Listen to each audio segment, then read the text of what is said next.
Putri, seorang anak kelas 6 SD, saat hendak pulang sekolah, melihat mobil ayahnya parkir di semak-semak. Lalu Putri mendekati mobil itu. Ternyata di dalamnya ada ayahnya bersama Tante Sofi. Sesampai rumah, Putri pun cerita sama ibunya. "Bu, tadi aku lihat mobil ayah parkir di semak-semak, Bu." Ibunya menjawab, "Terus?" Putri melanjutkan, "Di dalam mobil ada ayah, sama Tante Sofi, Bu." Ibunya berkata, "Stop, Nak. Jangan dilanjutin ceritanya. Tunggu ayahmu pulang." 20 menit kemudian ayahnya pun pulang. Segera ibunya berkata, "Nak, ceritakan apa yang kamu lihat tadi, Nak." Putri pun bercerita, "Tadi aku lihat mobil ayah parkir di semak-semak, Bu." Lalu ibunya berkata, "Lanjutkan." Sambil ngasah golok.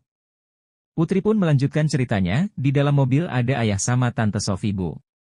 Ibunya berkata, "Teruskan, Nak." Sambil ngibas-ngibaskan golok. Ayahnya pun panik. Keringat dingin bercucuran. Lalu Putri bilang, "Terus ayah bukain baju Tante Sofi dan Tante Sofi bukain baju ayah. Kejadiannya sama persis kayak yang ibu lakuin sama Om Tony itu loh, Bu, pas ayah lagi kerja di kapal pesiar."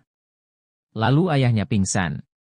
Ibunya juga pingsan. Putri pun panik dan menangis minta pertolongan tetangga, ketika melihat kedua orang tuanya pingsan. Pak RT pun datang dan berusaha menenangkan Putri. Pak RT berkata, "Kok bisa kayak gini, Putri? Apa yang terjadi?" Putri pun menceritakan kejadian itu. Dan tiba-tiba Pak RT pun pingsan. Ternyata Tante Sofi adalah istrinya Pak RT.